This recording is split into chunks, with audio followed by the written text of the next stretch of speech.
Welcome in. It is day 47 and you are speaking with the Meeples Champion.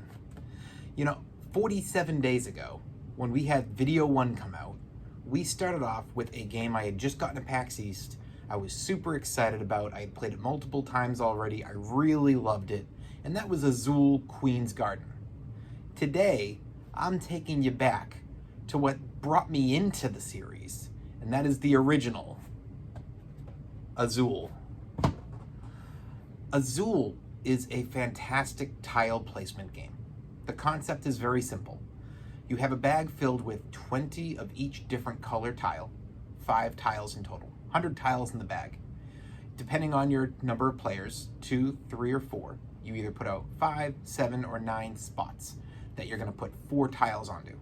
You're randomly pulling these out of the bag, you put them around, and starting at player 1, you're going to select one of those spots and take all of the same tile from it.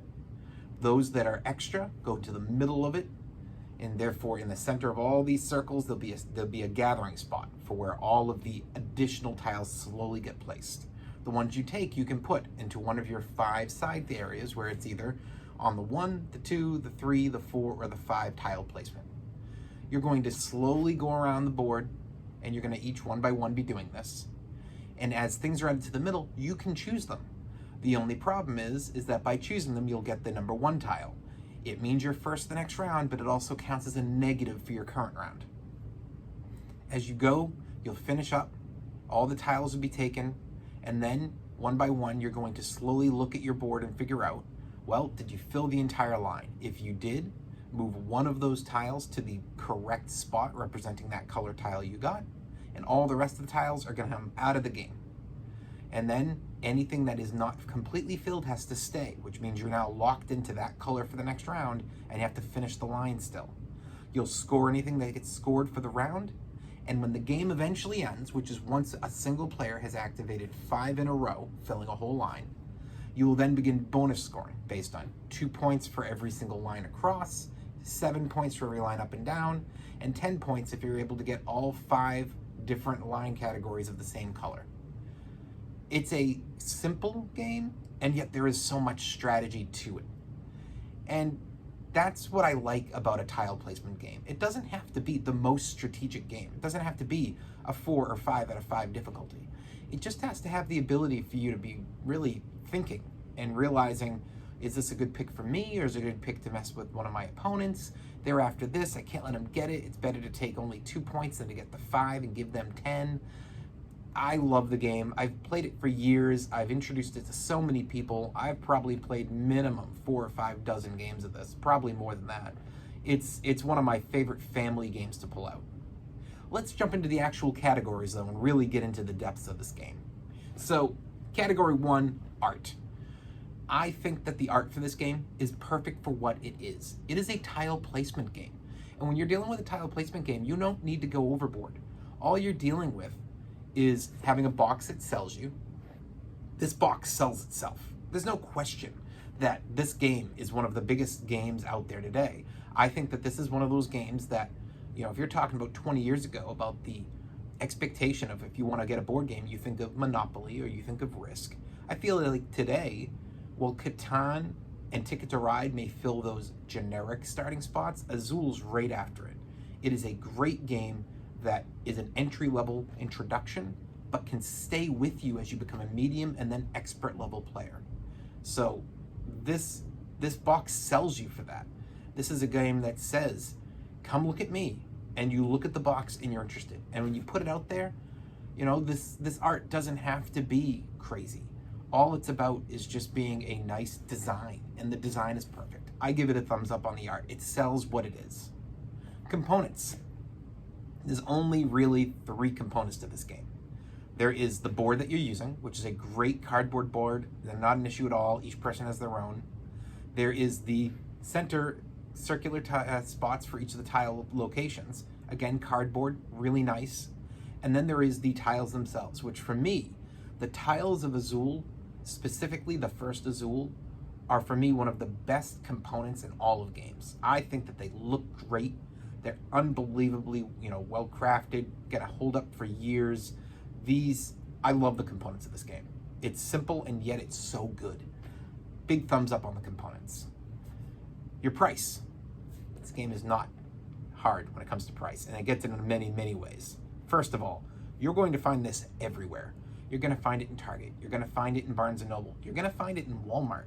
You're going to find this in every single board game store you go to. If they don't have an Azul game, it's not a very good board game store. It's Azul is one of those games that should be there. It's online. It's only going to go for about 40. You might even find it for 35 these days because it's been out there for so long and there's so many still out on shelves because they just keep selling that, you know, with all the additional Azuls, the original Azul has probably dropped a little in price in general. I believe on Amazon you can get it for 35, but 40 is the average.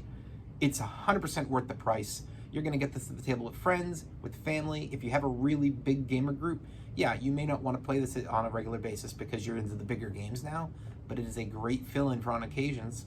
You know, you might have one of those weeks where somebody goes, I'm just not up for doing a big game. I've had a big week. It's a lot of thinking. I don't have that level. Let's just do Azul. It's a fun, throw it in there game.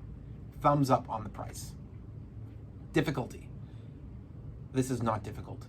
This is an extremely easy game to understand.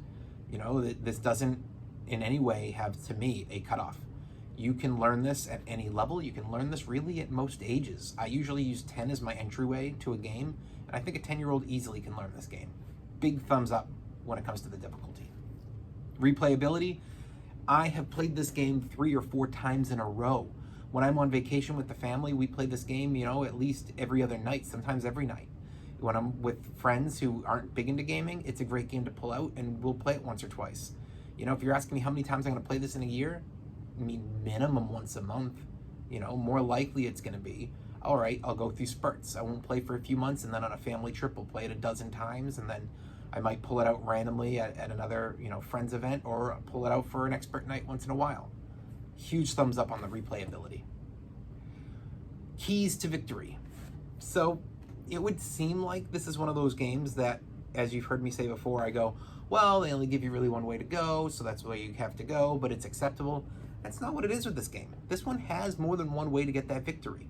You could decide, I'm all in on scoring the points now. I'm going to design it to make sure that when I get the points per round, I'm setting up the ability to get the double points. I'm going to end up, you know, dropping things that, because of the order I went in compared to you, I'm scoring it in, you know, hey, 2 and 2, 3 and 3, 4 and 4, and you're trying to get a huge lead in points. You might say, I'm going to make sure I never get a negative because those negatives add up. So I'm never going to be first player. I'm never going to grab a spot that goes over. I'm really watching to give myself availability. I'll basically never grab from that 5 slot because I want to make sure it's available in case I run into a forced grab of a bunch of tiles. You might decide you're all in on trying to go for the 5 of a kind and that you're going to try to catch people off guard at that, or the up and down, or the left and right. There are lots of keys to victory, lots of options, and I really feel that it is a game that gives you that ability to get there in a lot of different ways. Big thumbs up on the keys to victory. Unique. Back when I first got the game, I don't even think then I could have said it was unique, because for a tile placement game, there's a lot of tile placements, and it has to be different enough to do something. I don't know that I've seen the ability of the double scoring, the way that they do the left to right, up and down, you know, place it down, you get the points for everything it touches type scoring in another game, but I'm sure it exists. And now you have 4 Azul games that are out with expansions. And then you think of a game like, say, Patchwork. That's a comparable game. You're still getting, you know, putting out, it may not be considered technically tiles, but it's essentially a tile laying game. There is a lot of tile laying games. They've been out for years. You can go all the way back to the days of Scrabble. It is not unique. As much as I love the game, I cannot give it. It has to be a thumbs down on unique. So overall, what do I think? I think this is a must play. I think this is a must own and a must buy. I think this is a game that should be in everybody's collection. And I don't think that necessarily has to be this one. There are 4. So maybe you do want to go and try to play 1 or 2 of them first. Get a feel for them and pick out the Azul for you. For me, I own all 4 of them. I think that they're all extremely different enough that I'm willing to pull any one of them out to play on any given, you know, chance. As of now, Queen's Garden is still my favorite Azul, and I've played that one when I have the option to play an Azul, but it's the newest, so that should be the way it is for a while. You know, when we hit next year's PAX East, by that point, my expectation would be, I've had it for a year, I'm probably starting to rotate the other ones in again. But I think that this is definitely a game that you don't have to play it to own it. Pick it up, you'll figure it out quick, and you'll love it. Well, this has been day 47. You are speaking with the Meeples champion, and this has been Azul. Like, share, subscribe, and check down below in the description where you can try to find the link to go to Amazon and pick this game up for yourself. I'll talk to everybody tomorrow.